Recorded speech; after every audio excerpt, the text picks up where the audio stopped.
আল্লাহ রাব্বুল আলামিন, স্বয়ং রব্বুল আলামিন তাদের বিচার এই দুনিয়ার মাটিতে করছেন। অনেকে বলছে 9 মাস আগে কারণ করা হয়নি, 9 মাস আগেই করা হয়েছিল।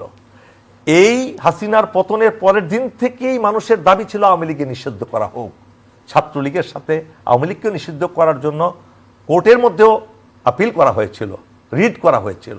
এটা হয়তো অনেকেই জানেন না, সেই জন্য তারা না জেনে বাড়াবাড়ি করছেন, কথা বলছেন।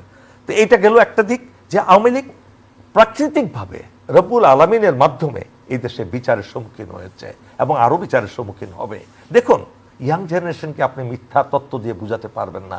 আপনার কাছে 1000 2000 লোক দিনের দুপুরে নিজেদের লোক দ্বারা হত্যার শিকার হবে, সেটাকে আপনি কোনো হত্যাকাণ্ডই করতে চাচ্ছেন না। আপনি কেন পুরনো ইতিহাসে ফিরে যান? আপনি বর্তমানকে নিয়ে চিন্তা করেন।